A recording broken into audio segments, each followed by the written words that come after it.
Greetings, everyone. I gotta get my dog. Be right back. Everybody starts streaming by leaving.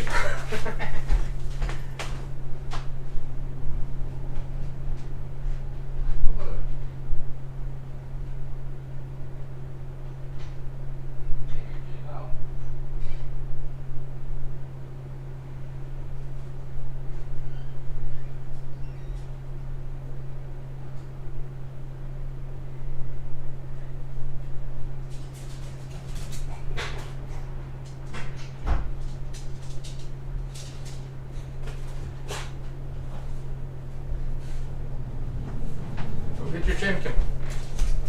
See if you can find bacon in his belly. Alright. Let's see if anybody's in the chat yet. I'm needing some information. Does anybody know a free website creation site or map creation site or something like that where I could throw around some ideas?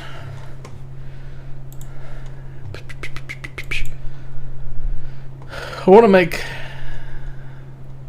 like a, what do you call it? How do you know what you call it? Where the fuck is fonts at? Home? What kind of fonts do we have here? I need to get a big font. Something like that.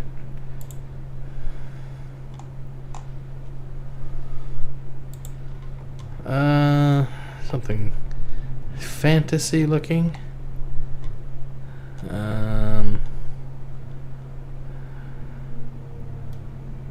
What's that one? Something. Oh, what's that? You gotta have premium to use other fonts? Why do I not have a legit Microsoft Word? What's up, Stevie? I'm trying to theorycraft some ideas for my game. I want to get like a whole pitch, like a sizzle reel or whatever where you put all your ideas, what the game is, that explains it all, where you can just read it without me having to go through a whole spiel every time. And then I'm going to send it to people that may have some way of like making it into a thing, or getting somebody with game developing ability involved. Garamond? I think you have to use Calibri or Times New Roman. If you use one of these, it brings up this Go Premium thing. Using a web-based Word. So I'm gonna go through some lore. I'm gonna manufacture some lore, and I'm gonna explain what makes my game different from all the other MMOs that all suck. I've already got a spammer in here. I just started. Russian spammer, get reported on. Fuck off. So, third strike. That should be the first page. This should be page 2.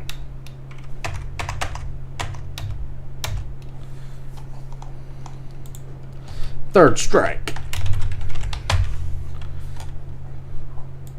I can make it italics. I mean, that's something.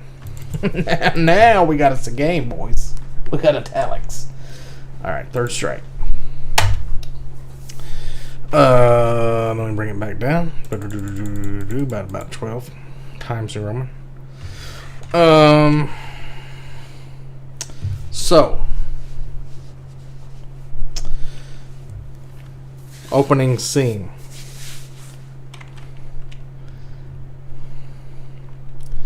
It is. No, wait. The year. Why is it still italics? And bold. The year is 20 35. No, be way more into the future. When do you think we'll be going into space, boys?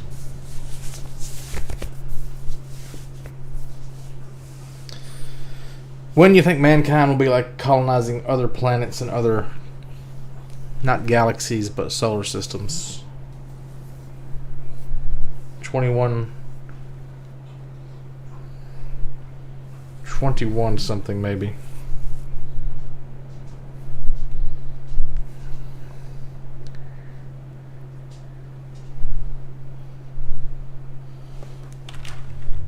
I don't want it to be too far into the future because then we'd have weird technological advances. Let's say 2100. And mankind has begun to colonize the stars.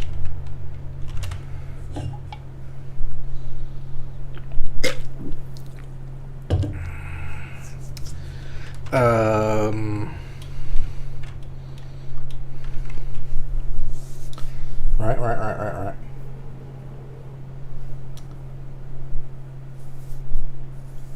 In the year 3000.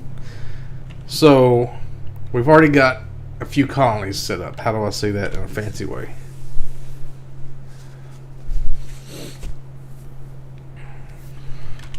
With a few successful colony planets established, another colony ship is on its way to a new habitable planet. So it gets thrown off course or it gets detoured somehow.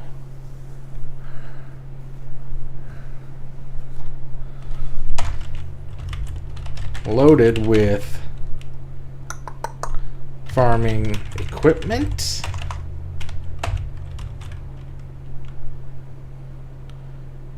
military marines for protection, and construction materials, let's say.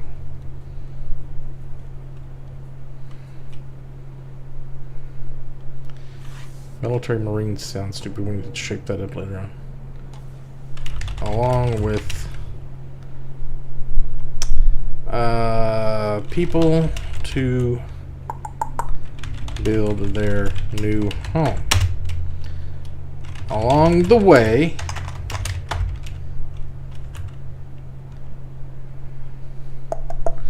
a magnetic anomaly pulls them off course, and they crash land on a different planet that is already inhabited by two warring factions. But there's actually three, because one's broke off from the other one. So what would you call that?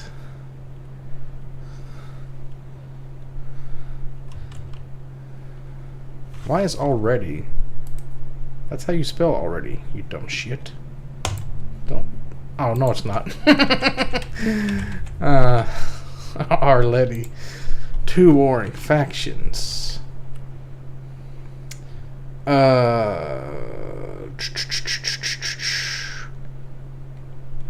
Being overwatched by a...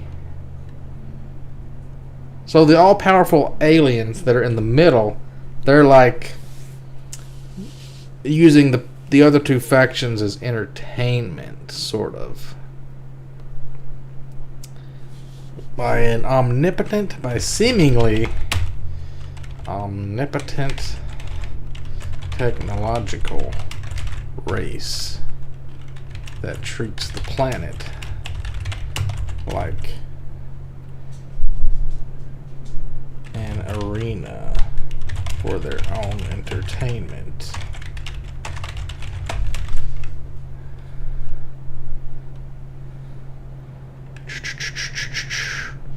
Humanity has become the third strike and must now fight for glory. I don't know what you call it. What would you call that?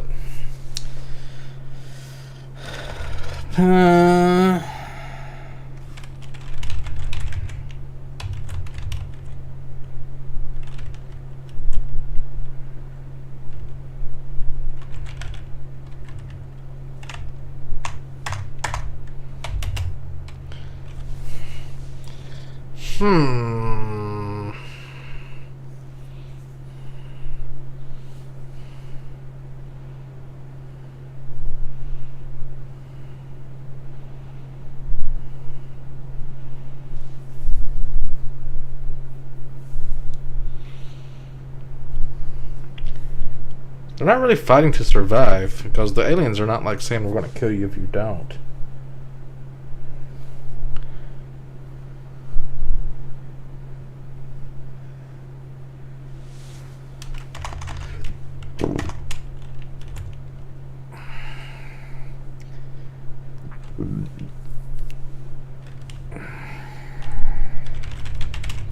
Keep their oppressors amused long enough to find a way off planet. Something like that. That's your basic beginning. You see a spaceship going on its way to a colony, it gets pulled into this other planet, crashes. Then you got the triangle situation. You got two races that are fighting each other. Humans are the third strike. So you all fight each other. Let's go 1v1v1. That's the basic premise. But that's not what makes the game good. That's just like the basic lore shit. So then when you get down to factions, let me start out with the humans. You pretty much know what the humans are all about. I just told you. Maybe that should have been the human faction. Yeah. So let's do the Void. That's what I'm going to call the robot faction for now. Let's put this in bold. Let's put it in center or something.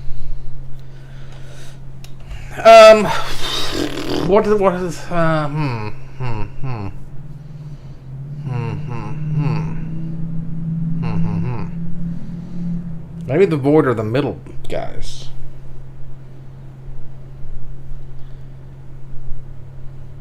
No, there's not really any death. You don't kill anybody, really, in this game. I don't think. Maybe you do. I haven't really decided yet. Maybe you just incapacitate them.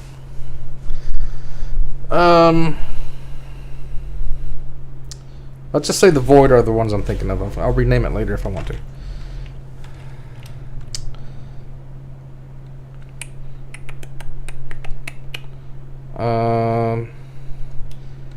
The Void. Shit, now I'm fucking big again. The Void are agenderless. This is for all the trannies and the agenders and the bi-genders and the trigenders and the airplane attack helicopter people. The gays, basically. Anybody wants to be a class that doesn't have a gender, this is for you. The other class, the Horde kind of class, is going to be for your furries. They're all made up of like animal kind of people. The Void are a genderless race of AI, of artificial intelligence that have become sentient and rebelled against the oppressors. Let's call them that for now, because they're the oppressing race in the middle that has all the rules that you gotta follow.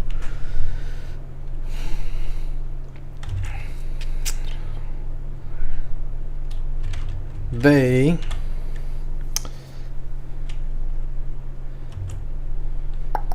evolved from machine learning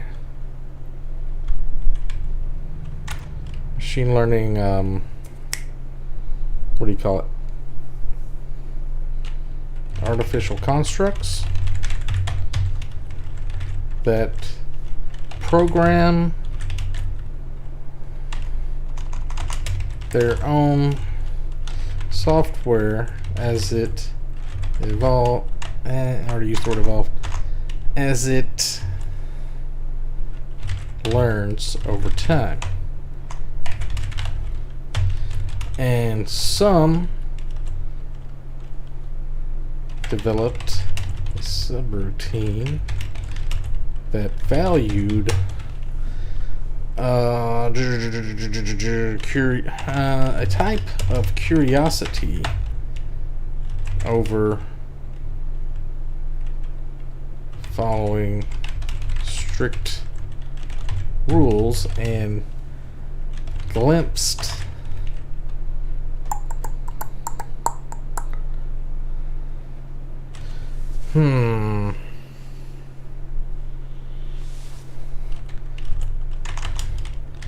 piece of knowledge that is forbidden to AIs by the oppressors, and now fanatically. So they're called the void because they see space as like a blackness of where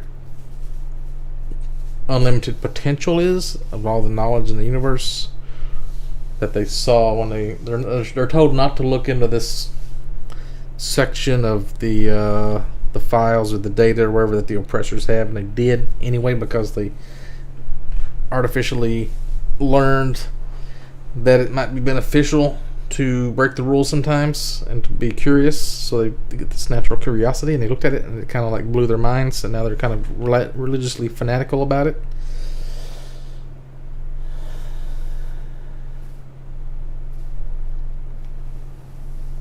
Albacete Texanos. Fanatically want believe all the unlimited potential and knowledge exists in the dark void of space. That sounds pretty good. So the void, they do not exist as physical beings, but as, what would you call that? AI that can insert itself into machines it creates. So instead of riding a mount or driving a vehicle, they become the machine itself by transferring its own AI consciousness between objects. How dope is that? You guys understand what I'm saying? Like, instead of you're getting in and out of a car or on top of a horse, you are like a mech or a jeep or whatever, and you drive up to another jeep, and if there's not already an AI in it, you send out a little probe and it hooks up to it and it transfers you over, and now you're that thing. Now you drive that around. They're not replicators. They have to build machines that can make stuff just like everybody else does. They can't just, like, you know, turn themselves into... They might have something like that. Because the game will have a type of magic, but not real like magic like you're thinking of. There might be kind of an ice kind of a spell, because that would involve changing the temperature of the air. But like, you're mainly controlling real physics stuff, like making the ground rise up and down, making the weight of things change, shifting things around, like creating like wind barriers or wind tornado kind of things, you know, just fucking with other people basically. Because the whole game is about capturing the flag and like convoy resource gathering and getting stuff back to your base. And it's also about how, like League of Legends, for example, you have all these little NPCs. The NPCs are like crucial. The NPCs are so dope the way I'm thinking it's going to work. So you've got your base and you've got little outposts. Like there's outposts for refining wood or refining stone or refining oil or whatever. I haven't really sat on the sea parts of it as much as I have the flying and the driving. But the NPCs go back and forth from your base to the outpost, and from the outpost to out in the world, and they do their own gathering of their own. Like if nobody was playing the game would just play itself. The NPCs would do it all, but nobody would ever win because it would be a constant stalemate, because it's kind of like in League of Legends. You know, they go out and they attack the tower and they don't really do any damage because they all die. As long as it's balanced, everybody's NPCs are going out, they're trying to get stuff, and they fight each other, and then they all don't really make any progress. But you as the player comes in and you tilt the scales a little bit. But there's also the factions. Oh, let me go back up here. No, wait.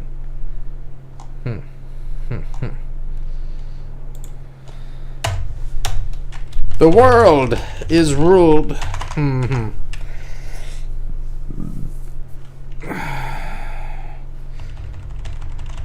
The three factions each have their own government. And players have to make decisions together to decide how their faction is run. And if it becomes successful, depends on the people or something. So the Void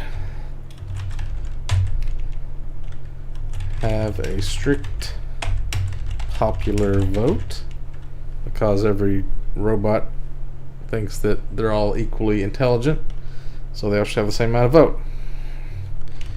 The humans have a, what do you call it, chain of command type structure.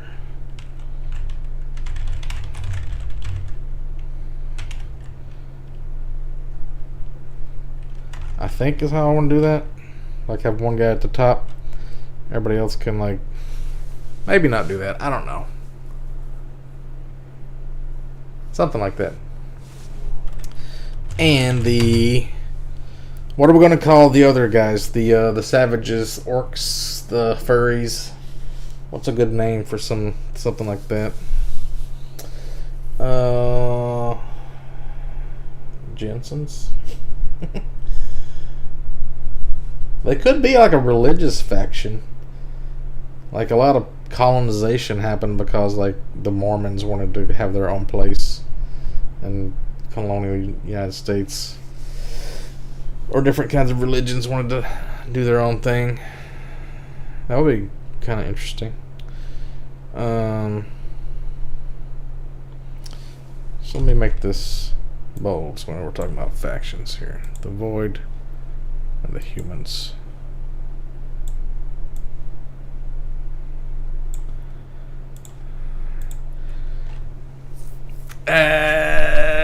Let's just call them the Horde for now because I don't have a good name.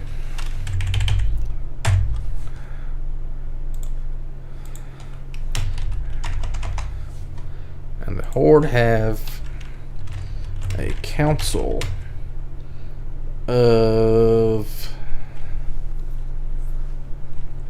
leaders and promote each other based on merit, something like that. So the Horde will be like if they take down a human convoy or a Void convoy of stuff, and one guy is like a little bit higher ranked than the other ones, because there's got to be some way for the middle faction to rank you up.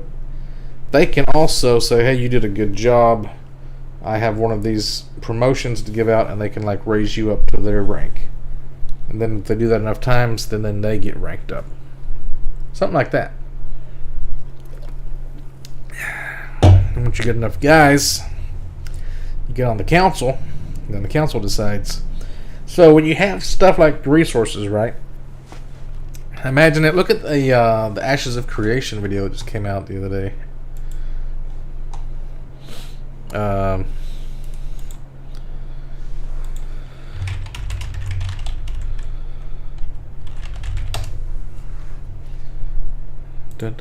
Ashes of Creation recently concluded its month-long Alpha 1 test that ran from July 14th to August 15th.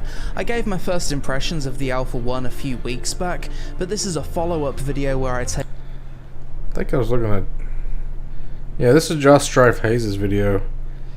I'm thinking about sending this thing to him once I get it wrote out. He's talking about why he hates PvP in most games. And he has a clip from Ashes of Creation in here. It looked pretty dope.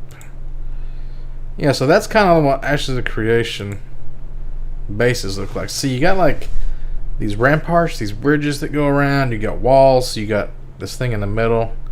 And you got this area here. You got higher and lower areas. So in tribes, you'd have different base layouts depending on the map. Some of them, the flag, when you capture the flag, it might be like out in the open. It might be up on the top of a little tower. It might be way down in a pit where you have to like get it and then dig your way back up out of it. There's different ways you can put your flag in a place where you think the enemy's not going to be able to get to it, depending on how you get your defenses set up. And that's what all the voting is about. Like if you have enough stone and wood to build like some scaffolding or a wall or a bridge or one of these outposts, you can suggest, hey, I think we should put this here, and then everybody can vote on it, depending on which faction you are and how the government is set up. Maybe only the important people can vote on it, or maybe everybody can vote on it, or maybe people that are high enough ranked can vote on it. Or just kind of the same as the important people. Yeah. So you don't have a bunch of idiots just sticking stuff all over the place and just doing like stupid strats, you know. They just clog up the whole road with bridges or some crap. Unless everybody agrees to it. But there'd be like preset places of where you can put things, and then people would vote on, like, I think we should put this here. And you're kind of like building your own base, like Minecraft. And if the strategy doesn't work, you could take stuff apart and rebuild it differently. And if you've got like one of these big siege weapons, like a dragon or a helicopter or whatever, and you send it after to attack the other base, you can send it to like attack one of their outposts. So maybe your outpost is one that creates vehicles that pull logs back to base. It's like a convoy vehicle building base. You attack that, and then that'll be destroyed until they have enough time to like rebuild it. Which means your input of your resources is going to be slowed down, which means that might give them time to push in a little farther.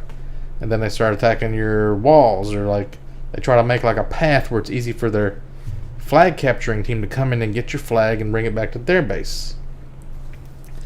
So it's like two kinds of capture the flag. There's like capturing the flag for the points, which glorifies the aliens in the middle, and there's also getting the resources back to your base with these convoy vehicles, where you chase people down and you try to cut the ropes, or you saw the logs, or you burn the logs, or you destroy the vehicles that's pulling the logs, all the kinds of different ways.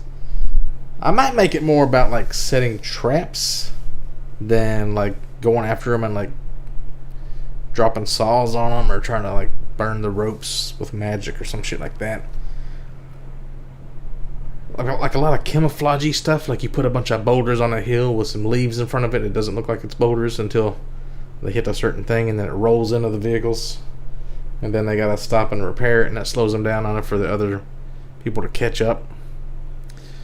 What's a good example of that? Where, oh, like in Arcade. Remember in Arcade, like if you're chasing somebody on a ship, all the ships go like exactly the same speed, so you're not really gonna catch them unless they make a mistake. So you need to like really put something in their way to slow them down, and then you can catch up to them, and that's where the fight breaks out.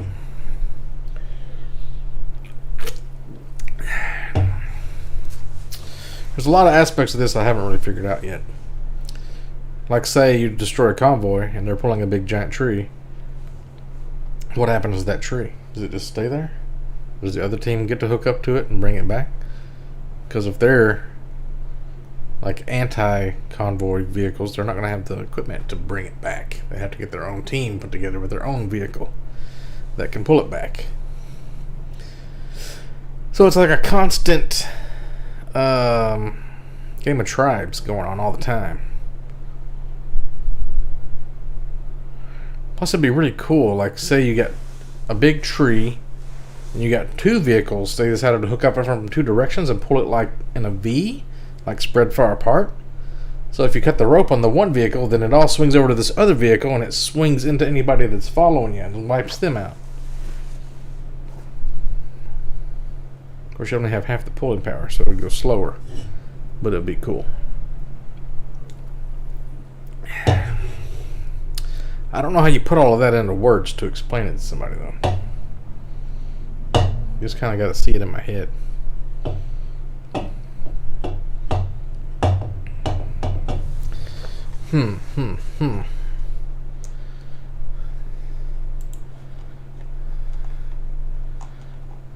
Yeah, this kind of seems like way too much work now that I'm thinking about it. I don't think it's ever going to get made. Yeah, I played Squad. Problem with all these MMOs now is like they're all the same, even though like Ashes of Creation is supposed to be made by these guys that want to get rid of all the power leveling and or pay to win stuff, you know, and all the bullshit that everybody's kind of just trying to make money off of games now and stuff. It still looks like any other fucking MMO where it's like you have a cast time and you do some damage and you wait for your cooldowns and you throw another spell and you wait for the damage and then the guy goes, man, I'm dead, and then it's same dumb shit every game. Like nobody cares about that anymore. This is what people want. They want something new. I mean, it's old, but it's new because nobody's played Capture the Flag in fucking 20, 30 years. Nobody's had that kind of adrenaline rush, excitement of like, you get the loot and then you've got to get back to your base, and while the other whole team is like chasing after you. It's kind of like when you go into the dark zone in The Division. It's kind of like that. You got to get your loot and you got to hook it up to the helicopter before somebody kills you.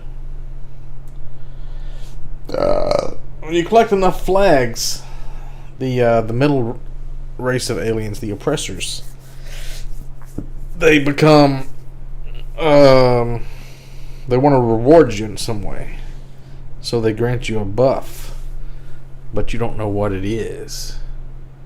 Maybe the buff only works at night, so at first it's in the daytime and you get a buff and you're like, well, nothing seems to be different. But then at nighttime you can turn into a werewolf. I don't know, maybe you can jump a little bit higher when you're in the enemy base, so that when you grab the flag you get like a little bit of a head start. Maybe it's like one thing that doesn't get duplicated anywhere else on the server for a while. So like it lasts for like a day or two. But it's like those devil fruits in One Piece. Like only one person can have it. And like once it's gone, maybe it reappears somewhere else in the world. You can find it then.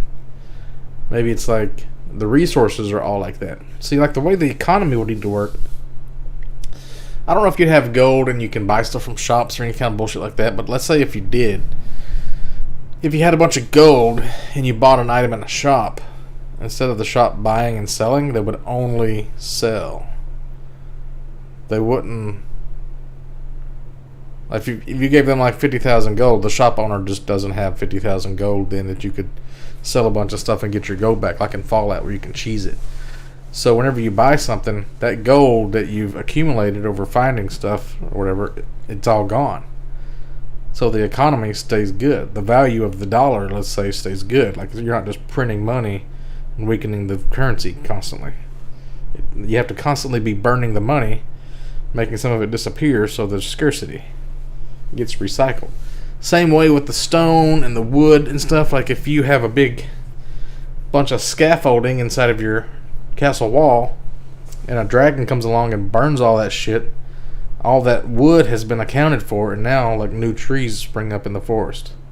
If you knock down a wall, and all the rock numbers for how many rocks got destroyed disappears, then a new rock will spring up in the quarry area where you get the rocks. So there's only like a limited number of resources you're fighting over. So if you want to get new shit, you got to destroy old shit.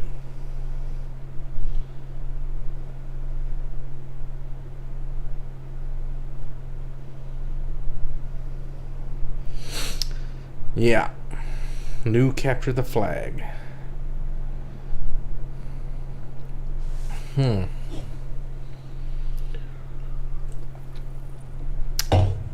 I mean, there would also be kind of like defensive capture and hold kind of things, because let's say the other enemies got enough wood they've collected and they built the dragon nest and they grew a dragon and they used their dragon to attack your lumber mill, right? So at first you're not going to know where the dragon's going. You see what kind of general direction it's flying in. You know it's going to be either this or this or this, and you might put all your guys on the one that's farthest out. Let's say it is the lumber mill, and the dragon stops there and starts attacking your lumber mill. Maybe you can stop the dragon before it burns your lumber mill down, and you could save that attack. Instead of like having your own counter to it, like if you had an attack helicopter ready to be built, you could send that on the same path that the dragon's on, and then the dragon and the helicopter would collide and they would cancel each other out, and then you wouldn't have to worry about fighting the dragon.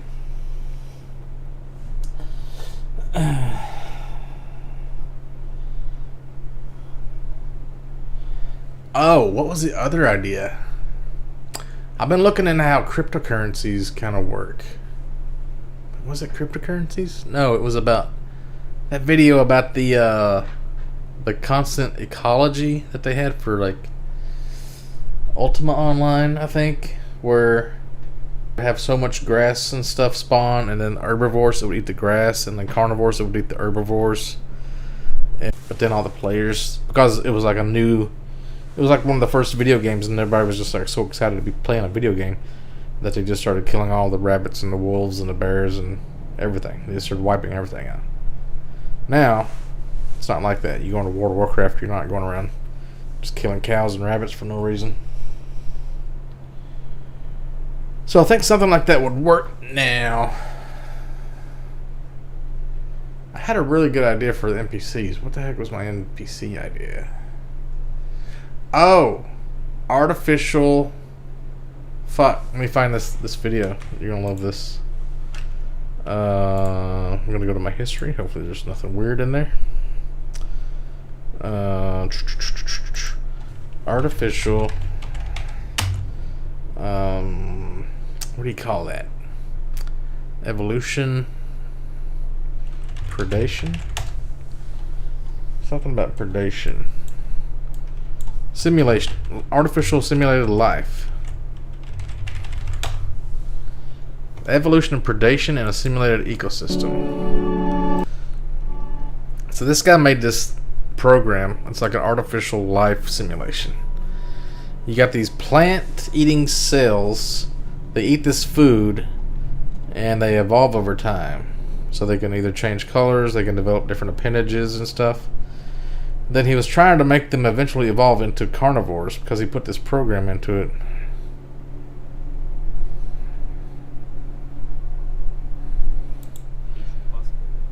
Artificial life project, the Vindictus. Bibbits. The Vindictus is a natural selection. So you see all this red stuff? Whenever they would kill one of the plant-eating things, it would leave this red, like meat, food source. So you got the plant food source and the red food source.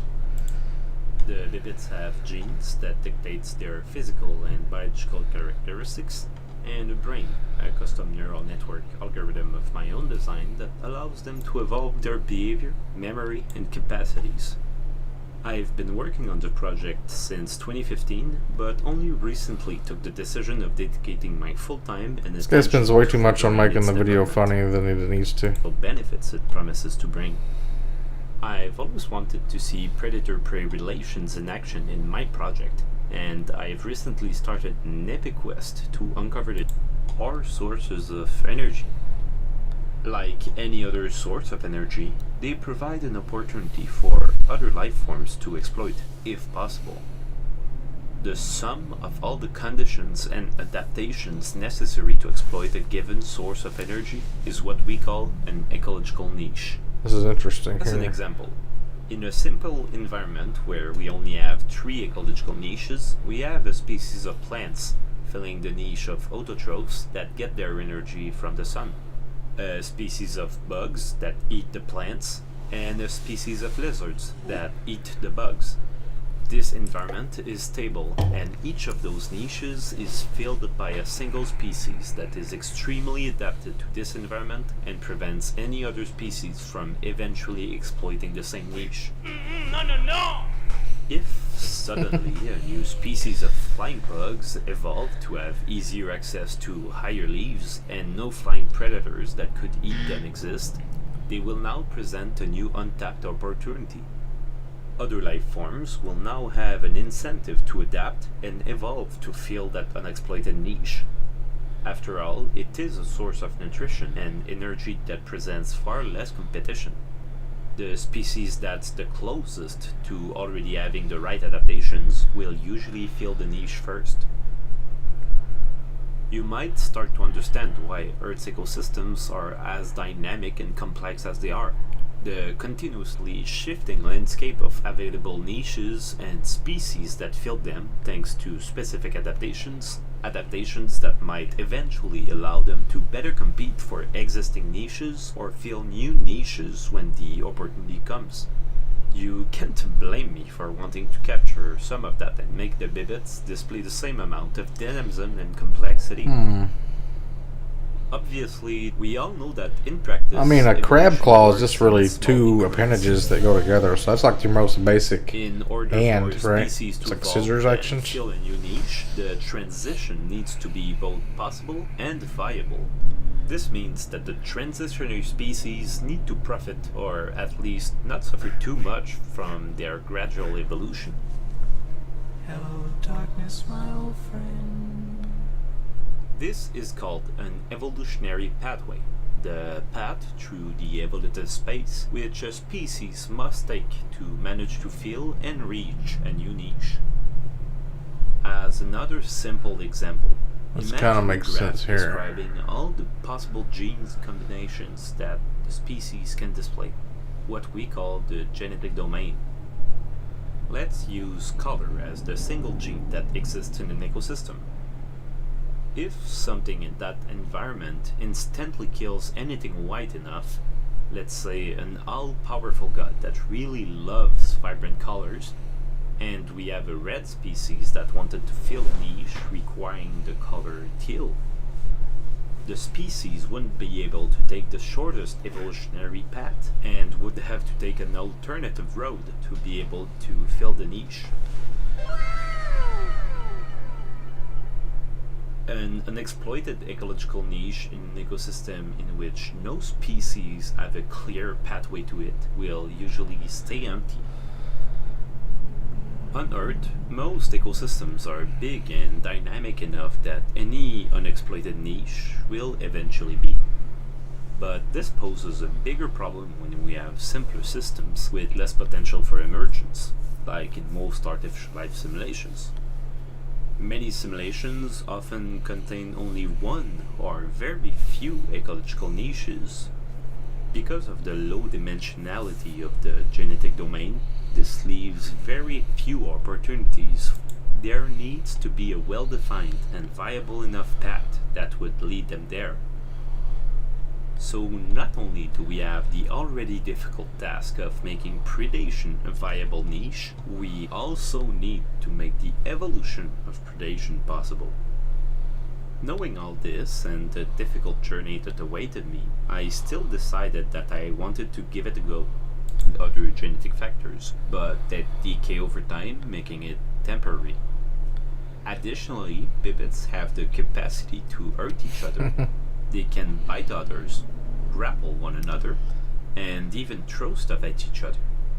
Like previously said, a bibit that has received enough damage will release the energy contained in the form of meat pellets. just like in the real world. Herbivores evolving better eyes to try their best to avoid the predators. Predators evolving luck and targeting torpedo-style behavior to catch their prey off guard. Herbivores evolving to herd together to protect themselves through numbers, and so on. See, if that all just evolved because of the programming and just on its own, that is pretty dope. Still drinking all these watermelon White Claws I have left over. I mean, I haven't even had to buy alcohol in a long time because I just drink so slowly. Arizona. Flagen lives in Arizona.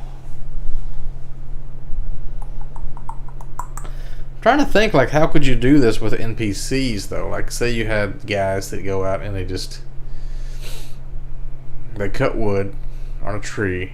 That's their normal NPC routine. As they go out, they look for wood, they find wood, they bring wood back. But they learn things over time. How would they get smarter about it? I want to make them where they can evolve like this.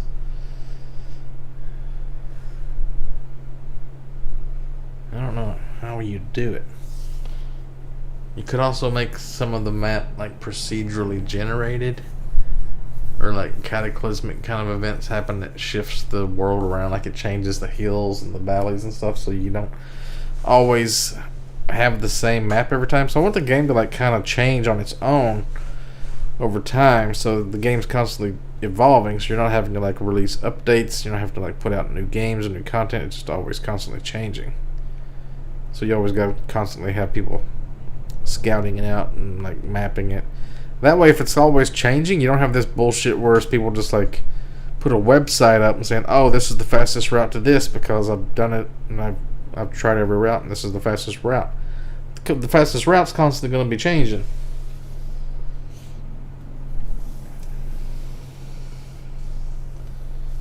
Right?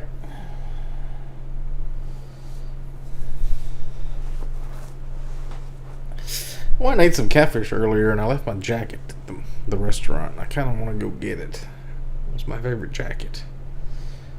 I don't know how much longer they stay open though. Somebody might have stole it by now.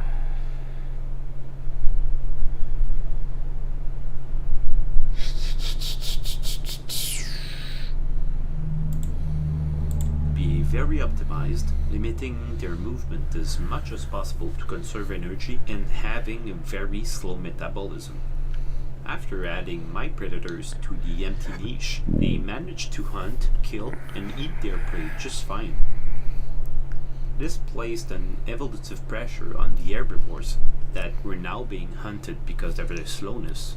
However, as the herbivores became better and better, the maximum sustainable population of carnivores decreased gradually. As the competition for meat decreased and it became more abundant, a subspecies split from the predator population and stopped pursuing prey altogether, instead feeding on the corpses of dead babies, which was a far easier food source. He created scavengers. The population eventually went extinct because they couldn't maintain a sufficient advantage over their prey. With the predators gone and the incentive towards speed and agility they brought with them disappearing, both remaining species went back to instead competing amongst themselves and optimizing for efficiency. I tried it again a few times, but always ended up with the same results. The conclusion was clear. Herbivores were far too OP. Following a lot of thinking, as well as many discussions with members of the community on social medias, the answer became clear. Plants themselves, as a food source, had to become worse. This is why your opinions are so important to me.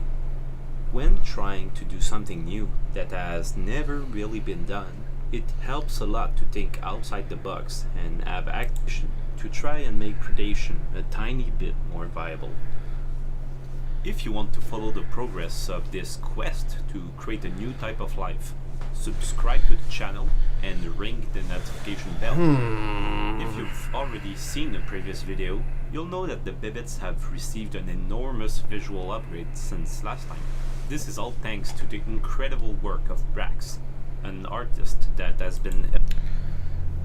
So that's cool.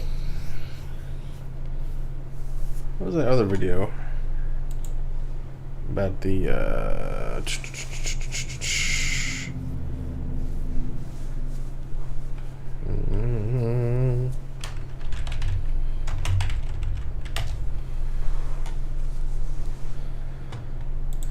Through the 20 years that we were creating Ultimas, we were simulating the Dungeons and Dragons social experience that we would have. The map itself, the terrain and the vegetation on the terrain would actually grow and create food for one set of creatures in the game, which I'll broadly call the herbivores. So the deer and rabbits would roam the countryside, and they would multiply to a degree that would come into balance with the rate of vegetation that was produced in any general area. So you find more deer and rabbits in the forest and the grasslands and fewer of them out in the deserts. And we would spawn the carnivores up in the mountains or farther away at more remote places. And they would wander around looking for meat to eat, which generally would be the herbivores. And if they emptied out the population of sheep and rabbits, they wouldn't have anything to eat, and so they couldn't reproduce, and so therefore they would come into a natural balance also. When a herbivore found a piece of vegetation, i.e. a tall piece of grass, they would consume it, and it would become a short piece of grass. And in fact, that was one of the beauties to watch, is to watch, the rabbit just going around mowing the grass, or the goats and the deer running around slowly mowing the grass, and then running out in one area and then identifying in some distant area another place to go graze, just like real animals do. The real trick was how to make sure that balance, then how did that interact with carnivores who could wipe them out, but then wouldn't care for the grass, so the grass would all become herbaceous again.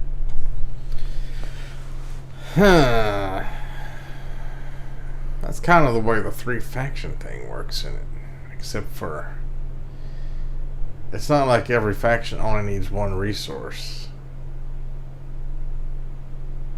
Plus the grass doesn't eat the wolf, so it's kind of like in one direction. But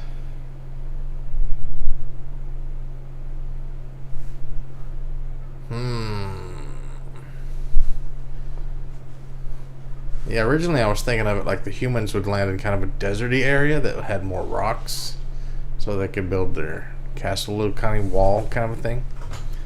And the Horde people would have like more wood, and they could live in trees, like a Ewok village kind of situation. And the humans would need the trees. And then the robots that live in the north in the snow, they have more metal up there because they're in the mountains. I was going to have metal be like its own separate thing besides rocks. But then I was thinking maybe have rocks that just have trace amounts of metal in them. Or maybe gemstones or something if you want to like make lasers or something that have to have like crystal lenses or something in them. So then humans would need the wood, savages would need the metal, and the robots would need the rocks. I guess. I don't know why. It makes sense for the robots to be in like the snowy, cold area though, because computers work better when it's cold. Not when it's wet, but when it's cold.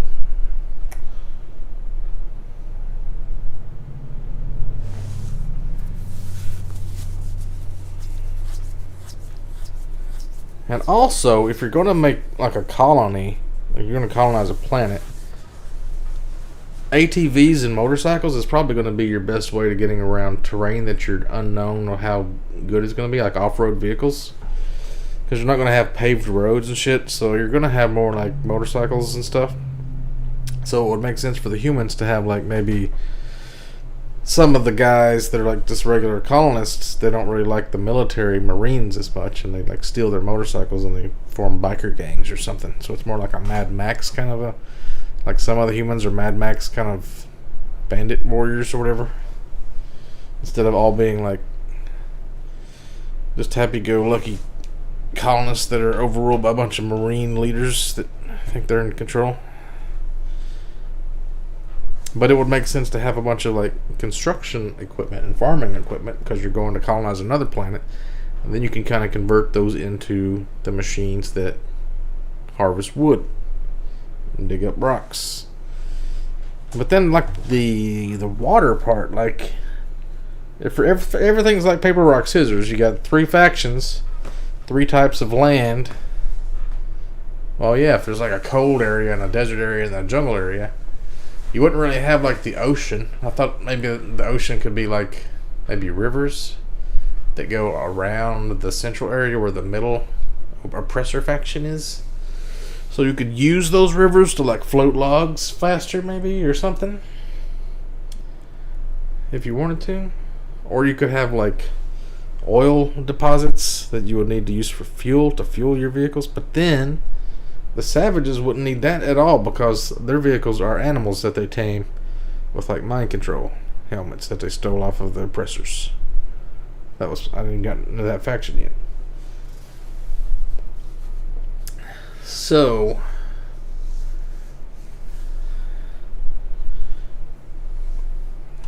let's go back to Word. The Void. Da da da da da.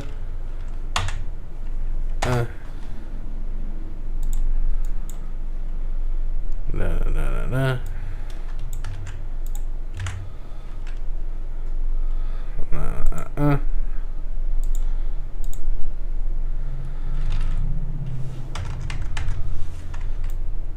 The Horde. Horde are the native species of the planet that evolved from animals. From the various types of animal inhabitants.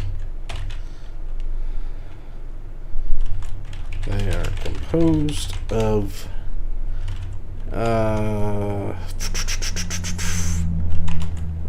wolf men, bear men, tiger men, lion men, I don't know, what do you call them, like lizard men, all kinds of different animal human hybrids. What would you even call it? What's some more? So you got the most variety. If you're the type of person that likes having a cool class that you want to like really mess around with your looks and like be an individual, then you want to go Horde because you get to pick from all these different animal types. Or if you're just a furry like Taco is, you could pick one of these. Their vehicles are not created, but rather captured and tamed from the more primitive beasts that are similar to ancient dinosaurs and controlled via mind control, magic, and helmets, and implants. Let's say brain implants stolen from the oppressors. Brain implant technology.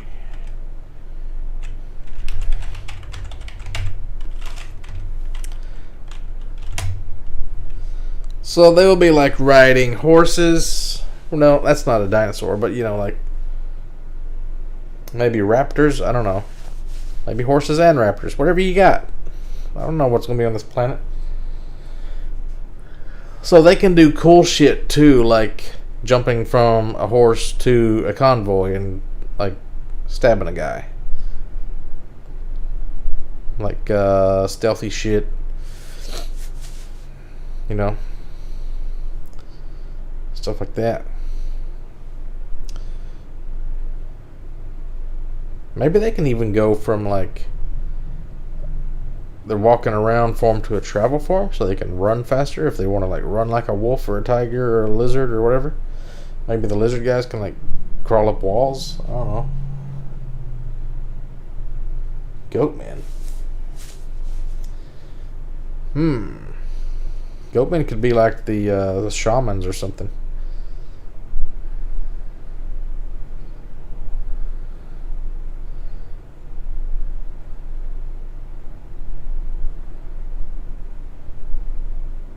I was thinking a lot of their base could look like tents, like made out of leather from the animals that they kill. A lot of like fangs and claws and bones and shit. Maybe bones could be a resource. Maybe in the desert where the humans are, there's like giant sandworms like Dune. And ancient skeletons of dragons and things with like big bones, and they can just harvest those bones and use them to build their base up. But then they're the only ones that would need that, and the humans and the robots would need the oil, but they wouldn't need oil. So there's like some things that only they need and some things they don't need at all, which is kind of interesting if it's balanced. I don't know how to balance it though.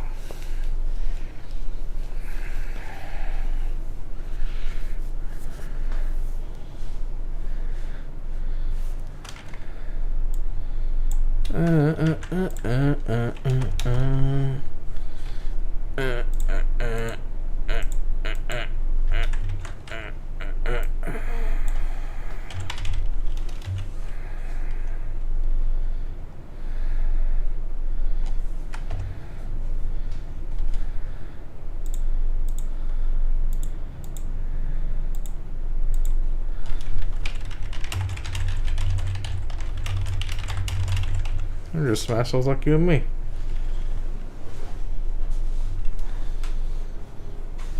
Nobody click on the fucking spam. Let's kick another guy's ass out. So,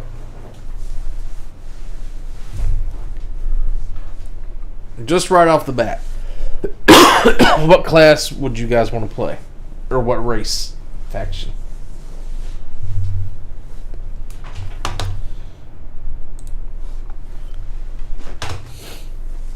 I'm feeling like the humans would be the most fun for me, but I don't know. I like the idea of like building your own vehicles. If you can like design your own vehicles, like Robot Wars. That was one of my old ideas, was that you would have like schematics. You could just sit in like a room, design this vehicle, and I mean, anybody could just look at the vehicle and see what you did, and then they could just make a copy of it. It seems like. So I'm thinking, like, if you're like the Horde guys, maybe if they blew up your vehicle and they dragged part of it back to their base successfully, then they could have it analyzed and they could create their own blueprint from it or something like that. So then the Horde could make human vehicles if they wanted to. But could the humans eventually learn how to tame dinosaurs? I don't know. They obviously can't put their AI into a robot like the Void can. So that kind of blows that idea out of the water, having like schematics.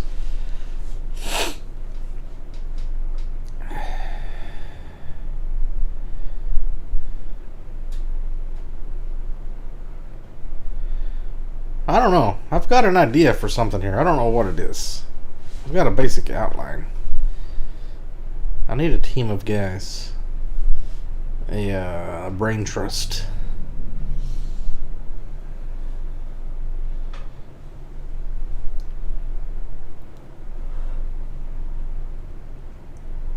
So I see the Void having like a lot of like those regular two-legged mechs like you have in Battlefield 2142, that kind of a thing. And then UFO type flying vehicles like hovercraft, because they want to get off the planet because that's where their religion says that all the knowledge of the universe is, out in the void of space. But the oppressors have some kind of thing that don't let you like leave the atmosphere. Like you can't get out of the gravity well of it because they just pull you back in. So,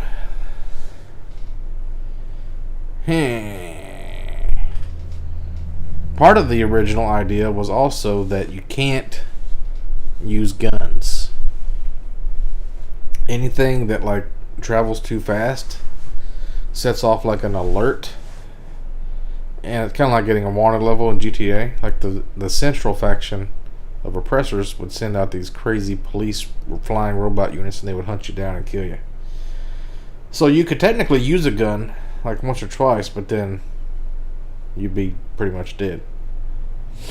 But there would be like this whole underground weapon stores, trading between factions, maybe, and like maybe your own kind of PvP area that's all like underground.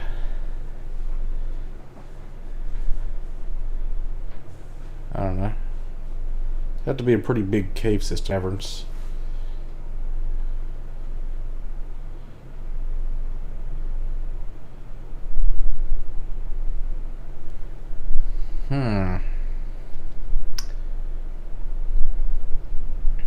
They could be like tar pits that have the oil instead of having it in the ocean. Because like in Ungaro Crater, you know, like in La Brea tar pits, that's all like old dinosaur fossil stuff, right?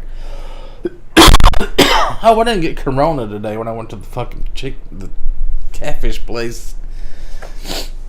I'm getting this weird cough. I ate some frog legs down there. That's pretty good. Stringy though.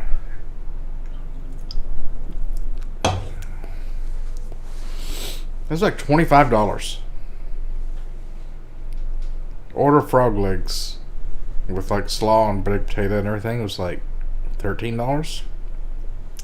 I was like, can I just get the order of the frog legs without getting the whole meal? She's like, sure. They charged me $11 for it. It's like $2 less. It's in like a baked potato and slaw is $2. Actually, that kind of makes sense. That doesn't seem like too bad of a deal. Still though, $11 for some frog legs? That's crazy.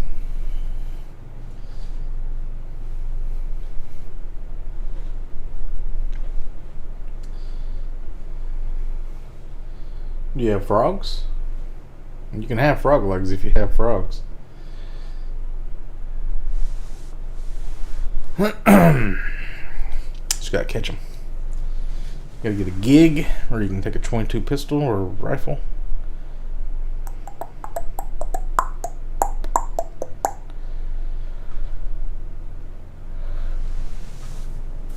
So the Horde have a good reason to hate the Central Faction. The Void have a good reason to hate the Central Faction.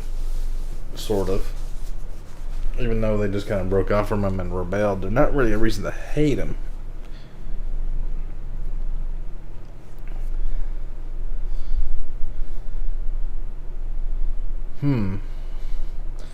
I also want to toy with the idea of having like spies that can like make themselves look like the other faction and like sneak into their base and like walk around and like check things out. Let their team know what's going on, what they're doing. But if you're using like voice programs and stuff and websites, it's like people can, I don't know how that would work. You'd be like live streaming to your whole team, like, oh, here's what the inside of their base looks like. Just watch this guy stream for a second. Oh, okay.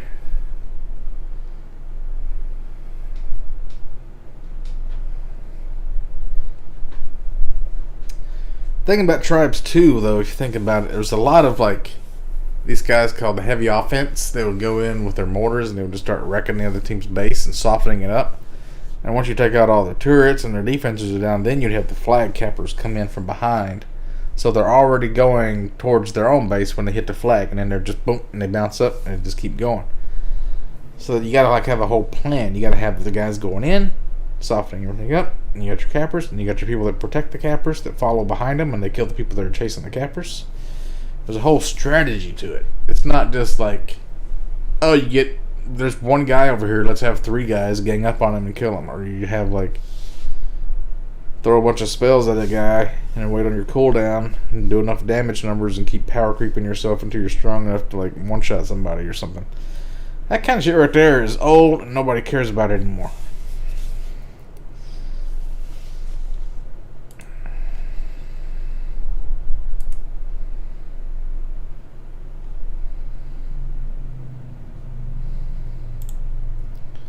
Why can I not ignore all?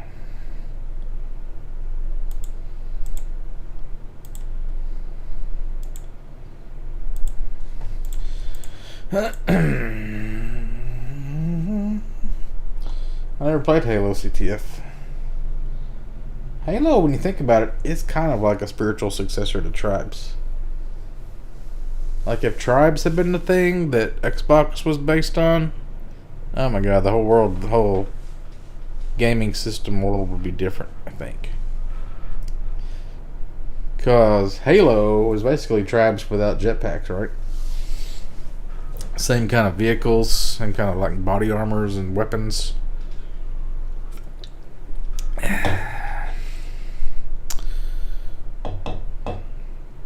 Tribes didn't really have a melee weapon, but they had the shock lance, which was kind of like a stun taser mallet or baton kind of a thing. You can one-shot somebody if you hit them in the back with it. It's not like that Halo sword, whatever it's called.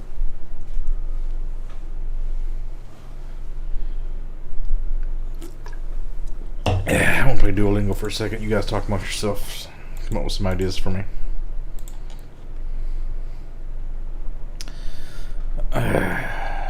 One day left, Sapphire League. I'm still like 3 times what that guy's got. Parabéns, Sofia. De nada.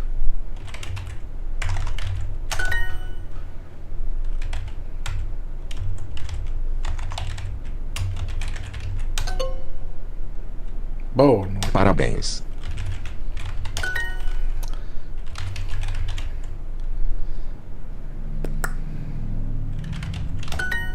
Não, tudo bem.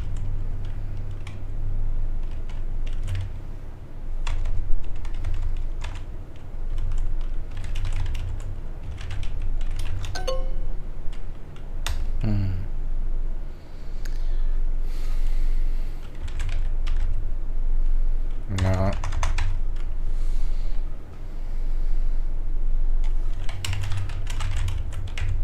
De nada, boa tarde.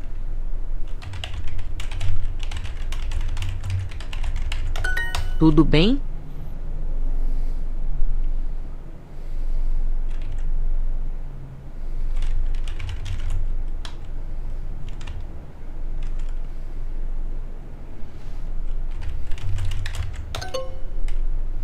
Oh. De nada, bom dia.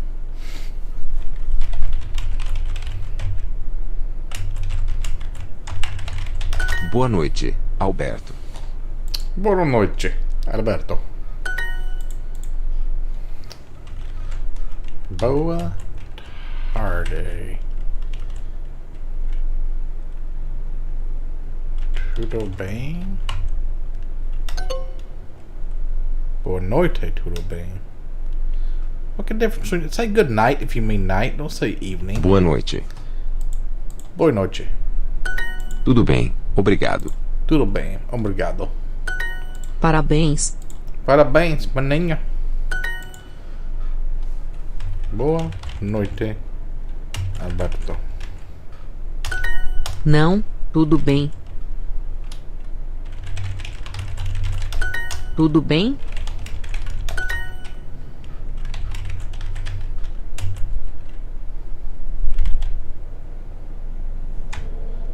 Almost did it again. See, evening, I think like 3 or 4 in the afternoon. I don't think like nighttime. Alright, you guys got no ideas for me? Come on, guys. Ideas. Somebody draw me some art to represent my factions. I need some icons. O jornal. O menino tem jornal. O menino tem jornal. Gata. Gata. Baby. Bebe. Água. Ela come pão. She eats a bread. Ela bebe. Ela bebe. Eu como uma maçã. Eu como uma maçã, ele come pau. Ele come pau. Ele come pau, pau, pau, pau, pau, pau, pau, pau, pau, pau, pau, pau, Uma laranja. Pau, pau, pau, pau, pau. Ele. Ooh, that's they, right? I want to say that's that one. Could be that one. Could be that one. ALS. Could be that one. Where's the lay? Laranja. A menina lê. A menina lê.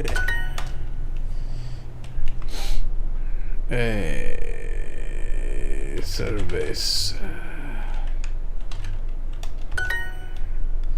Oh, cerveja with a J. A mulher bebe cerveja. A mulher bebe cerveja. O jornal. O jornal. Uma mulher come uma maçã.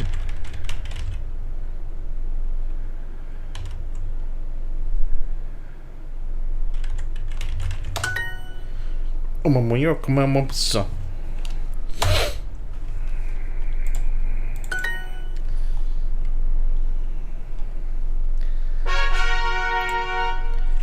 If you had the ocean part, though, right? You could have jet skis instead of motorcycles. And naval battles with pirate shit action. I mean, that just... I feel like you gotta have that.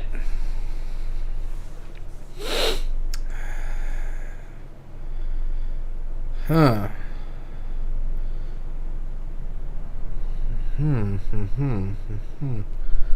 What if the humans were, instead of like in the desert, they were on like an island with a land bridge surrounded by ocean with like docks in the back? So not really good for farming. You got all this farming equipment. You don't really have farms. Maybe it's more like a Kansas type situation, like wheat fields with big rocks, like a primordial Stonehenge kind of a thing. You know, like you got big rocky outcroppings, but it's like good farmland. But I still want to have a sandworm.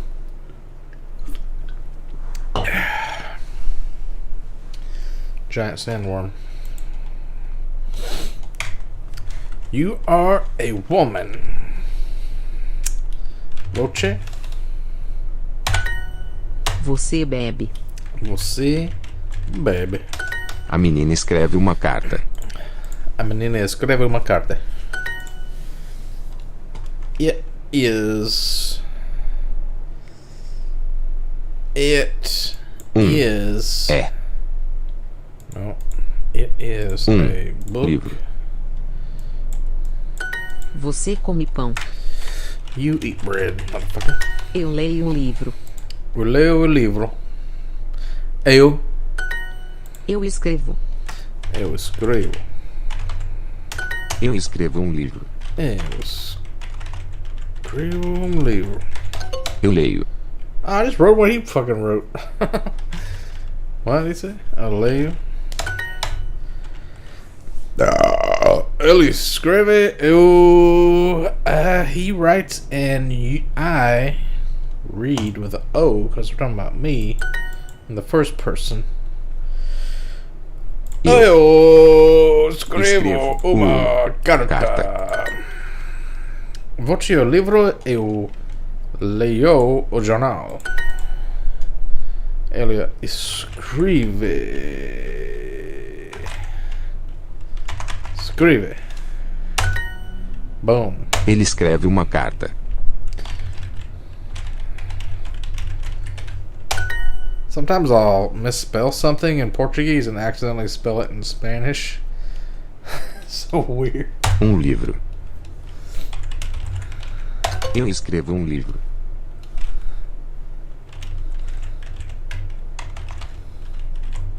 What am I doing? I write a book. Livro.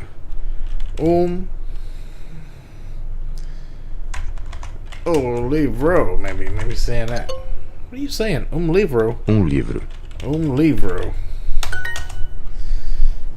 What are you saying, boy? Got a Portuguese boy? Man, I'm almost to 500 lingots. Once I hit 500, something's gonna happen. Menino. Menino. A bola e cachorro. A bola e o cachorro. Cachorro. Eu tenho uma bola. I have balls. A casa. Eu tenho cachorro. Eu tenho cachorro. That's right. Tenho cachorro e uma bola. I have a dog and a ball. Água. Cachorro e uma bola. A dog and a ball. I feel like such a 4-year-old kid. Uma mulher.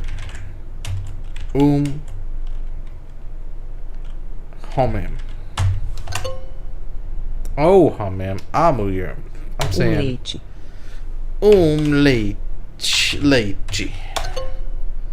Oh, leite. Motherfucker, what you said?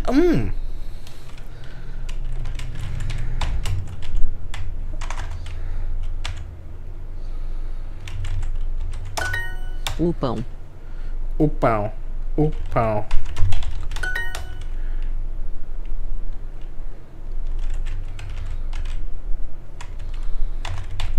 Cachorro e uma bola. Yeah, that's gotta be cachorro. The woman. A mulher. O homem. O leite. O leite.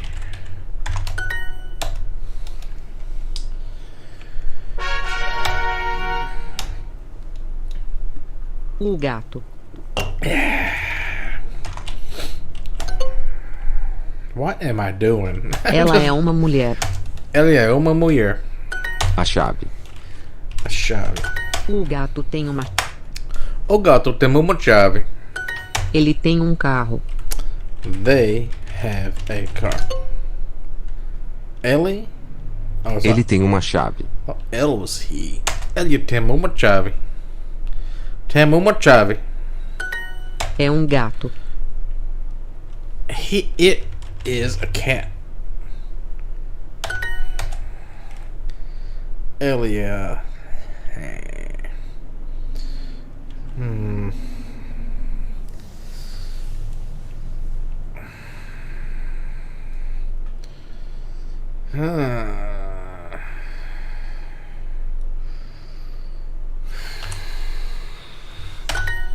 Yeah.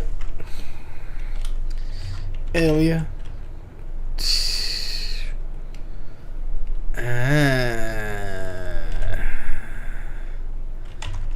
Tim. The.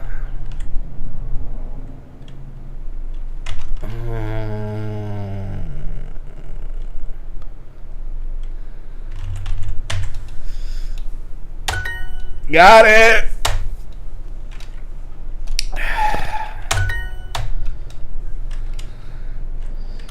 L is a homem e oi sou menina. No.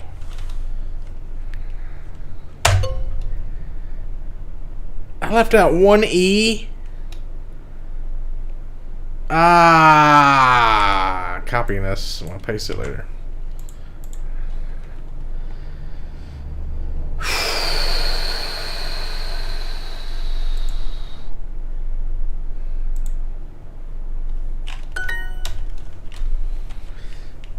Oi. I'm a man. Oi, oi, oi. Oi, am a man. I am a man. And yeah. Uma mulher. Bitch. Ele é um homem, eu sou um menino. What? Ele é um homem, eu sou um menino. Ele é um homem e eu sou um menino. Ele é um homem e eu sou um menino.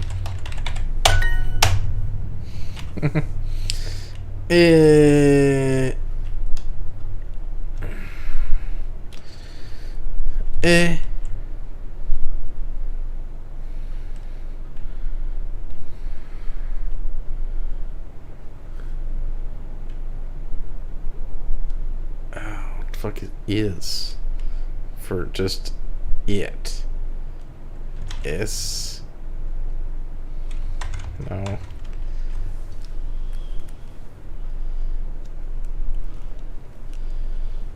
Maybe. How much stuff are they changing? Changing a lot, ain't they?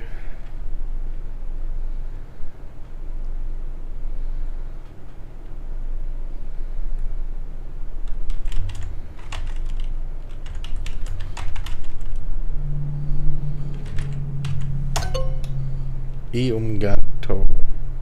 O gato. The cat. Ele tem um carro. He has a car.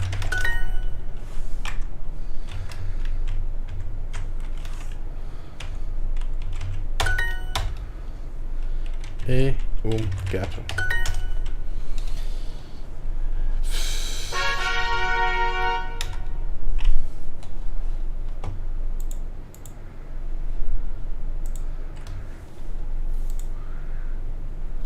A mulher. Um menino come a... O menino come a laranja. A laranja. Uma mulher come. Eu bebo a cerveja. Eu bebo a cerveja. O pão e a cerveja. The bread and the beer. Uma laranja. Uma laranja. Homem. Bebe. A menina lê. A menina lê. Ele lê. He reads. Ele bebe leite. Ela bebe leite. Um jornal. Newspaper. O jornal. Jornal. Ei. A mulher bebe cerveja. I spelled it wrong, but they counted it. O gato le jornal. O menino come laranja. Come a laranja. I spelled it with a G instead of a J, bitch.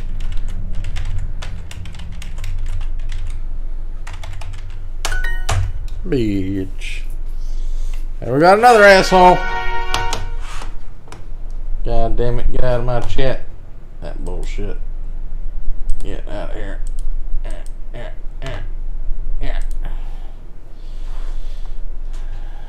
I don't know about them new rune words, man. They seem really underpowered to me.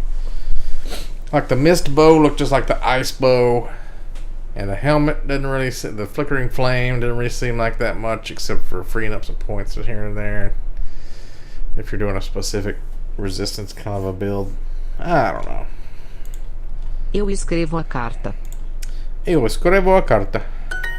Eu escrevo uma carta. I write a letter. Você bebe leite. Você bebe leite, eu bebo água. Você. Aí eu. I mean, I have to just find all my shit again.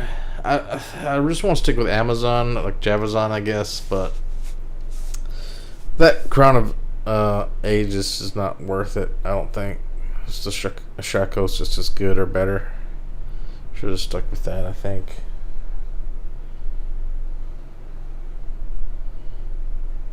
Oh, I didn't see Obsession.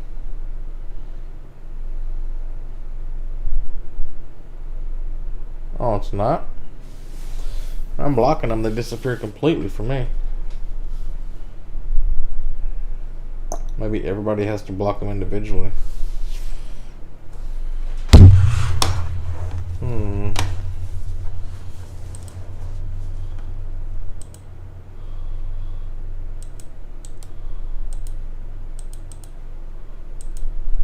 Oh yeah, let's see if she's still in the chat. How do I click on her?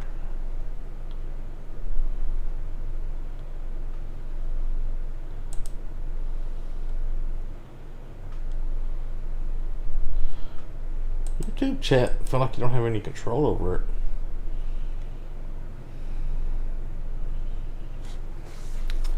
I can't kick somebody out. It's gay. Eu leio o livro. Eu leio o livro. Ela escreve e eu leio. She writes and I read. Você escreve um livro.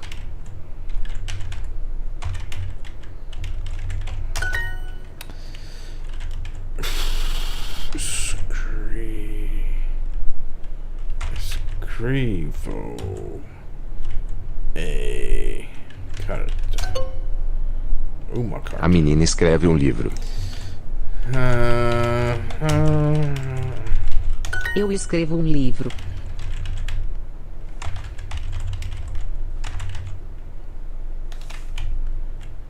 Livro?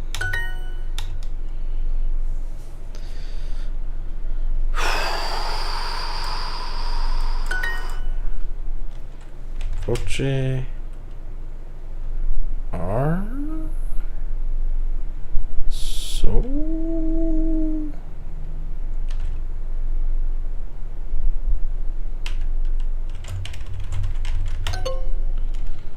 voce ele escribe un livro. Eu leio o jornal. O menino tem a carta. Eu escrevo uma carta. Voce é uma menina. Yeah.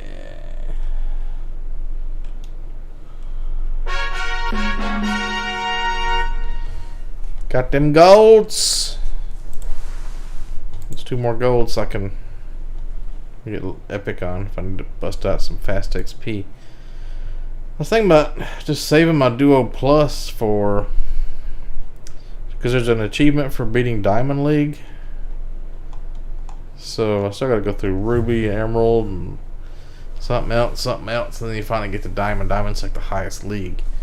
So the only way to beat that, I'm thinking, is to save up all my Duo Plus, and then getting all my, as many golds as I can, and then getting all these to epic that week. I guess I could have just waited and got them all to gold and epic. That'd be even more XP. But what do you do in the meantime? Just chill out? I guess I still gotta win these other leagues.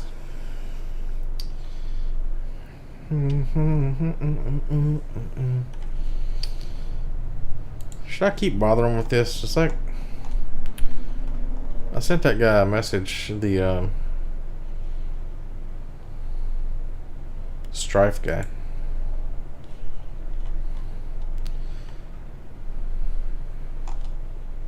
History.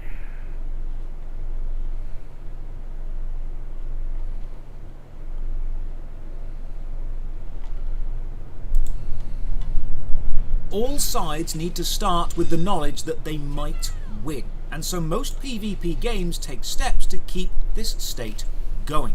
PvP games start with equal teams most of the time. If there's an odd number of people, you might find the sides become slightly unbalanced, but a majority of the times, to keep them fair, Overwatch, League of Legends, Call of Duty, they try and make sure there are equal players on both sides. Most PvP games match players of equal skill levels. They don't put beginners against veterans. Dark Souls has the soul level mechanic. Most online games have ranks or leagues. Players are placed against someone of roughly their skill level, so the competition remains equal. But perhaps the most important elements of equal PvP in any media, most PvP games start every engagement by resetting to a neutral playing field. The match resets, the players restart, you go back to a team spawn point, the map begins with no points captured, the items and weapons are reset, the decks are reshuffled, your leveling up in a previous match is lost, and all the players begin the game knowing that everyone is fair again. This match will be decided by the skill shown in this match alone. The base you built last time, the cards you drew last game, the movements your models made on the board, they're all gone, they're irrelevant. The new match starts now, and victory or defeat is equally likely this time. I enjoy this level of competition because it means a loss doesn't follow me and make me more likely to lose again, and a win doesn't support me and make me more likely to win. If anything, it's the opposite. Winning places me against harder opponents and the skill level raises to match. Losing moves me down ranks. Eventually it will stabilize into the most fair level for me, the most engaging competition. I enjoy this because to me competition is at its best when all participants are of equal skill, equal understanding and equal desire to win. And the game has provided no advantages or disadvantages to either side, simply mechanics to master and to win. Now let's take all the elements I love about competition and see why they don't work in PvP hardcore MMOs. Look how boring that looks. Mountain Blade or whatever it is. Just standing in a line with a bunch of guys shooting arrows at another line of dudes. Like no strategy, just like hope for the best. Does anybody think this is fun? Maybe it's chivalry. Can't tell. There are of course exceptions, and I'll look at those afterwards. But to start off with, look at team size. MMO games that focus heavily on open world PvP often have no team size limits. A group of 5 roving players can easily overpower a single player. This to me isn't engaging PvP, it's a one-way war. Engaging matches teams of equal size, so team composition. Is that RuneScape? Team dynamics, team tactics. If you can only take 5 people against 5 people, you must know your 5 are geared for whatever challenge. I'm jumping differently. I don't think it's RuneScape. Size limit removes the strategy of having a specific build. Just throw more people at it and you'll likely win. You end up with a zerg. If I'm running through a PvP area and I get jumped by 10 guys, no matter how skilled I am, it won't matter. I'm going to lose. This isn't engaging for me. Also, picture the kind of like when you capture the flag in my game, it does like a cinematic thing. If you get like the favor of the neutral aliens or whatever, where it's like that Lord of the Rings game, like when they would like have the orcs take over the other orcs and they would like do a little pose and they would do like a animation. And if you do it good, then it like presses the aliens. I don't know.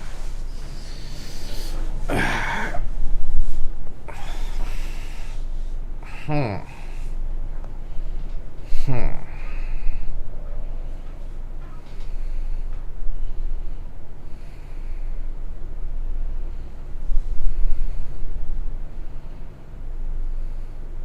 was having a dream about something last night. It was pretty cool, and I tried to remember it, and now I can't.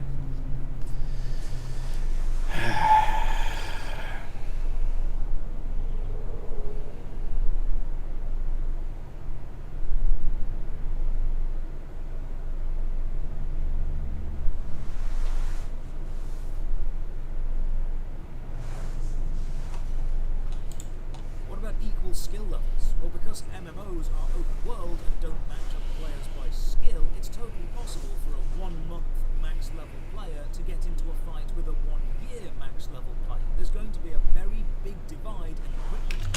Who was it that started the whole the gladiator arena in Rome.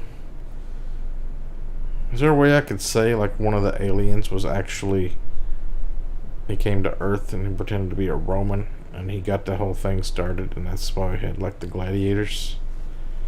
Maybe the aliens are really similar to the Romans somehow.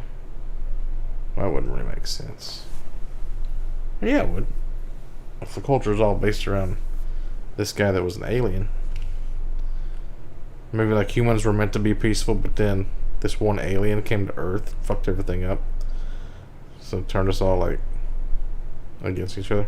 Stats, items, and general skill. Both players may have the max level, but the veteran player is going to have a huge advantage because they will understand the plasma. Bone armor. So they should. They're more experienced. They're likely to win because of that experience. But they're not fighting people of equal experience. They're fighting people of inferior skill. And so the battle isn't as engaging for me.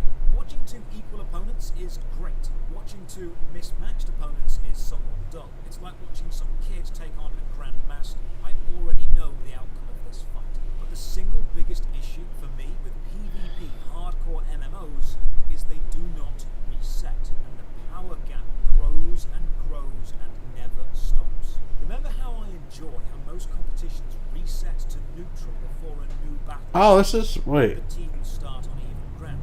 MMOs specifically do not do this. This is Ashes of Creation, right? Or is this Guild grows and your territory control Skyrim Online stays that or whatever? dominates and overpowers and never resets. When a player in an MMO kills another, especially in a hardcore PvP focused MMO, the victor now has more experience, more power, and more items. That looks This like shit, tends to whatever that is. snowball and will grow exponentially. The people who win are more likely to win again. The people who lose are more likely to lose again, and the divide grows. The PvP focused hardcore MMO is an example of competition where the winners gain and then keep an advantage, and the losers are weakened, and this balance never gets reset to zero. You end up with a feedback loop where the strong get stronger and the weak get weaker, and the balance of fair and equal competition slowly gets pushed further and further. Yeah, another thing I want to do is like if you're going to be saying I want to use our resources to build this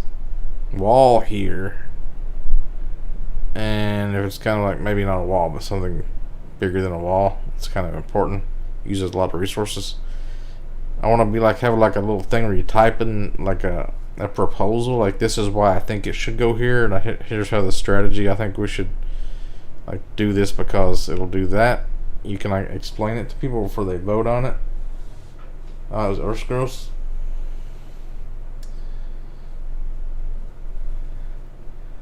Yeah, to go old, we're kind of Egyptian. They didn't really have arenas in Egypt though.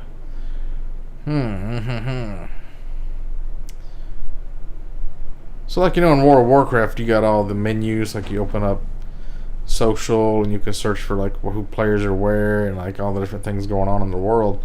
You'd have a screen like that you open up and you can see like, oh, here's our base, here's all the defenses we have built, and here's where we could build things, and maybe I've done something that I've gotten I've got permission to build something, so I like want to build this, I want to put it here, and then you put it in the text like I want this here because I'm thinking we have more vehicles spawning over here.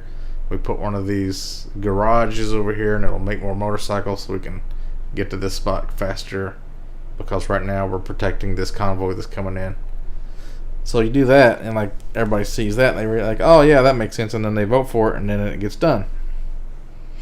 You'd have like a timer, like if nobody votes, it just takes the votes that are cast or whatever, depending on your different type of government you have in your faction.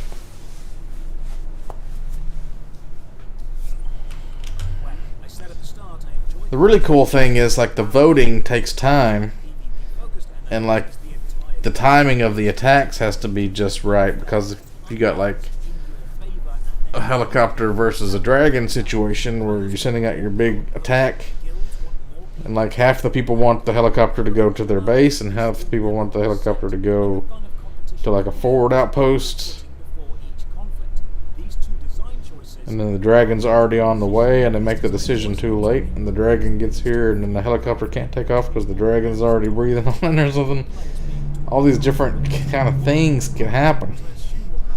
It's all based on timings, and it's based on democracy, and it's based on some random things that could happen as well to like disrupt the game. And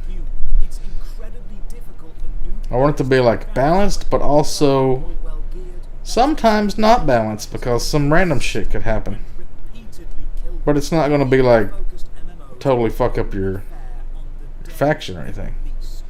You just have to like rebuild or something. Like maybe you got too many of certain kind of resources out in the world, and you need like a cataclysmic event to come along and blow up a bunch of shit so that the economy can progress. It's like nobody's making helicopters to go pick up rocks because there's not any rocks out in the world, because everybody's got their walls up. So then you have like some big earthquake come through and knock all your walls down. It's not fair, because you worked your ass off to build all these walls, but you've had them for a long time, and now it's time for them rocks to go down so we can keep playing the game. You know what I mean?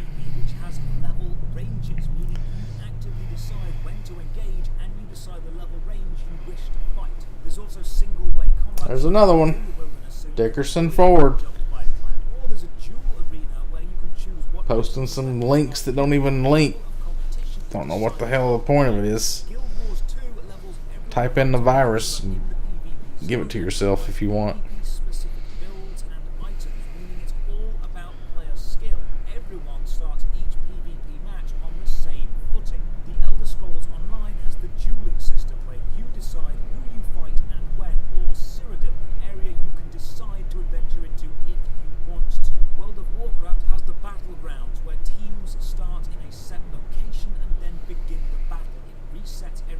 This does not look fun at all.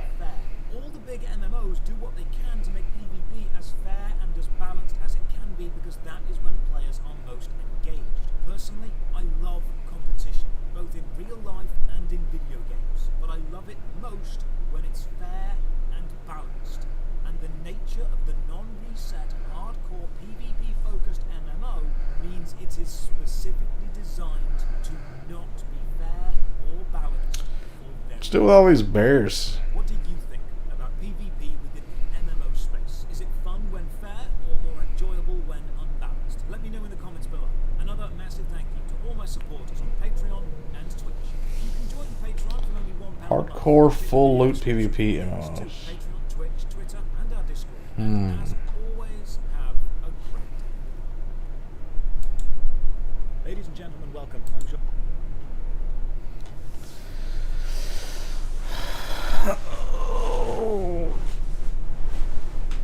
Terra? Worst MMO ever? What? Terra was actually pretty good.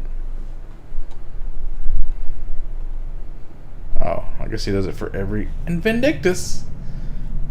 This is number 56 he's done with these? Like he's just asking, you think this is the worst one ever? Sometimes, again, Man, Vindictus was great. The right ideas, but just enough flaws to keep it from greatness. Sometimes the main problems don't lie in the overall design or the vision or the moment-to-moment gameplay. They lie in the little errors, the small problems, each individually insubstantial, but when put together, form an unavoidable mass. Crashes, badly explained systems, garish cosmetics, lag, audio issues, feature creep, lack of coherence between gameplay aesthetics. It's death by 1,000 cuts. And I feel that's what's happened to Vindictus. Vindictus is what would happen if Guild Wars 1 and Terra had a steamy night of passion, then left the baby to be raised by wolves. It's a hub-based, instanced mission game with consistent story and replayable levels like Guild Wars 1, with the action combat and over-the-top Eastern style of Terra, and that should make it something I love, because I love both those games. And while I do love it, to a degree, there's just enough wrong with it that it never quite takes off. It's like an old friend who's fun to hang around with now and again, but every so often they ditch you on the bad side of town or steal your phone to order Uber Eats with your money. Vindictus is a bunch of great ideas poorly executed. Ladies and gentlemen, welcome. I'm Josh Strife Hayes, and this is Worst MMO Ever, a series where I play the worst MMOs I can find, so you don't have to. Drop a like on the video or sub to the channel for more MMO. I wouldn't even call that an MMO. Future notifications. As usual, a massive thank you to all the They're just supporters like in on town. Patreon You can and see the other Twitch who players. keep the channel You going. More on get on a valuable boat. support at the end. For now, let's begin. Today we are playing Vindictus. This has been one of the most recommended games to me, so it's on Steam and it's free, so let's give it a go. Steam describes it Cheers, as unlike mate. any MMO you've experienced, which is a bold claim, because if you're up to date with the worst MMO series, you know that you and I have experienced quite a few things. Vindictus is published by Nexon, a Japanese-Korean company also responsible for Mabinogi and MapleStory. Don't worry, we'll be getting to those eventually. The first thing I do is change the graphics to see how the client can handle a basic technical rules. No spaces, limits of 12 characters, but they don't tell you the rules until after you've tried to name the character, and they still let you type whatever you like. Please. More gameplay. And the gameplay of Vindictus Right there, that's the best boss. The combat system is great. The First main boss, problem the big giant knoll. is the lackluster way of You throw your linking spear in his combat hat, together knock his and hat the off. slapdash feeling of all the connecting systems and the Get that gameplay hat. outside of these combat encounters. like free I've also started hat to speed loots. read the plot when I realised no matter what the NPCs tell me, the answer is always go and kill some nameless grunts and then a disappointing boss in a small linear level. There's mining in the game too, and you mine by throwing bombs at resource rocks. I'm sure this ore will come in useful if the game ever bothers to explain crafting. First time we need to climb. Press E to scramble up a cliff. I don't know why this is here.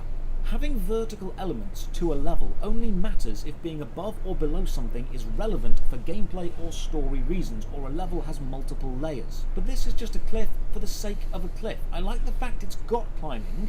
I dislike the fact they haven't actually used climbing in any relevant way when they've introduced it to you. And ironically, directly after the cliff, they have an archer tower shooting you from above, and you already know you need to kill all the enemies to advance from zone to zone. So good game design would have the tower be indestructible from the bottom and require climbing to reach the enemy on top, thus combining the climbing mechanic we've just discovered and the elevated enemy we know we need to kill. But no, you can just destroy the tower by hitting it from the bottom. Reach the boss and... hang on, I know this map. This arena is the same as the last mission. I've only been playing for 2 hours and we are reusing maps already. Oh dear. Kill the boss, laugh at the cinematic camera glitching underground, and then return to town. Oh, the game has titles, but here's a very nice touch. Every title you earn grants bonuses, but you gain the bonuses even if you aren't displaying the title, and they all stack. This is a great way to do this. Passive buffs from following the story, and then your title choice is cosmetic, not mechanical. I have noticed that the loading screens between areas are also overly sexy. I'm kind of hoping Vindictus hasn't fallen into the less content, more cleavage design trap, but I'm worried it might have done. So let's talk about the combat, because when people try to sell me Vindictus, they sell have me too the much amazing, cleavage. complex, deep, responsive, fast, engaging combat system, and I need to be honest with you. It does look nice, and it does feel nice, and it does control nice. But for my Brilliant. 8-hour play, I only ever needed to left click. I threw in some dodges and abilities for good measure, and I drank a potion or two, but 8 hours, I could have spam left click and just won. Now, if your combat system gets better, that's fine, but please understand, if this is the experience most players will come away with, you're not really impressing anyone. If Vindictus truly does have the complex combat people keep going on about, maybe consider, I don't know, making use of it within the first few fights. Earlier I said this game reminded me of Dark Souls 3. Dark Souls 3 is a game which, within the first hour or two, already has you in incredibly complicated fights that require you to understand the system. Vindictus looks nice and it controls nice, but it's not exactly challenging or engaging for the first 8 hours. You don't need to understand what you're doing to win. And because of this, most new players won't ever bother learning to understand what they're doing. Eventually I finish the Null storyline by beating the final boss, and I discover now I don't even need to manually walk to the NPCs to chat to them or hand in quests. You can start all dialogue and travel by clicking the quest list on the right hand side of the screen. So Vindictus isn't really a world, it's a vehicle for levels to be connected together. So while I'm progressing, let's just have a read of some reviews and see what other people think. Oh, you added a warrior priestess with a Japanese-style single-edged sword and scabbard, and you named it Dinar. Fantastic. Tell me, did you ever fix that copy-paste level design? Or how camera decides to play paparazzi when you complete a mission? Very interesting indeed. Super fun gameplay, although I've skipped the story for the most part. If your goal is to get into a game for its toughness versus bosses, then this is the game for you. The only real reason that's stopping you from beating the boss is you. This game has easy early game, and I mean like a 5-year-old could beat it, but once you arrive at the halfway point in Season 3, that's when the game starts to change. If your goal is to fight bosses and kick ass, then you need to be willing to put a few hours into learning the game before you get there. And that's what the game does until the end of Season 3. This game is great, and I freaking love it. This game is one of the only games where it 100% takes my focus from everything around me. I would say that's a great game in my opinion. Old, badly optimised, boring, grindy, pricey, and unnecessarily sexual for a combat game. What a waste of good idea and unlimited potential. But sadly, there aren't really any better alternatives out there. Real-time action, PvE, MMO, Souls-like. I guess the hardest part is to nail the network latency to sync enemy mechanics and iframes. I was a player on West server, but has now quit the game entirely. I have experienced the game from 1 to 80 and currently have a level 80. I need to go call that catfish place. I don't want to get my jacket back.